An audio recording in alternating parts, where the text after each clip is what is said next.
Mackenzie Scott, the very nice lady who gave all this money to the HBCUs, her husband was a man who put himself in a position where he could have easily failed.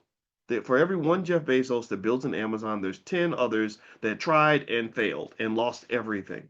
But there was something there. There was some sort of support system. There was some sort of backing that he had where he knew that he could go out and fly high, try to go to the sky, and that if he fell, that he wasn't going to crash and burn and die.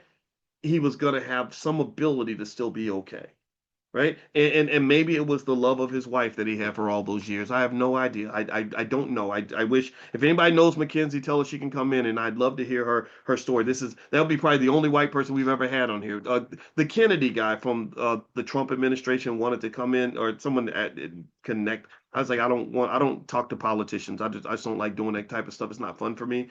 Nothing against him. It's just not. I wasn't interested in that. But really, like someone like that, because of what she's done, I just think it's remarkable, and I'm very proud of that. But I also think that we should look at this as an opportunity to ensure that going forward, that educating our kids becomes our job. Like I don't really know of many other communities that outsource the education of their children. I just don't. We should be the ones who are not just doing the job. We should be the ones who are paying the bills to get the job done. That's what community sovereignty looks like. The Jewish community has accomplished this. They can write the check and do the job. We can do the job, but we can't always write the check. We waiting for somebody else to write the check. And let me tell you like this: as a finance professor, I want you to understand the person who writes the check has all the power. Never get that twisted. To have the power in almost every situation, become the person who's writing the check. If you're the person who's writing the check, then you're the person that's going to get the respect. So there we go. You can make that rhyme. Write the check to get the respect. Write the check to get the respect. Write the check to get the respect. How about that? So that'll be what we end on today. I hope this conversation was beneficial. I apologize for the technical glitch. I have no idea why the CIA decided to cut my video right in the middle of it, but it's okay.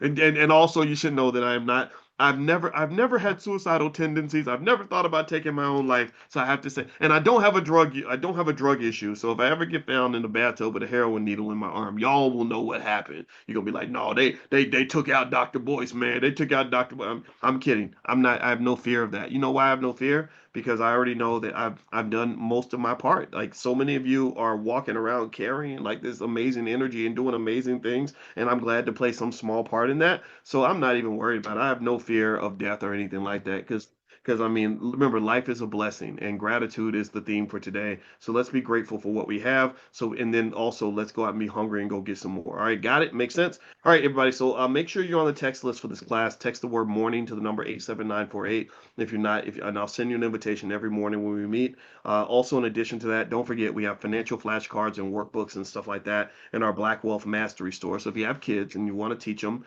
in your house, which I think that you should, I think everybody should homeschool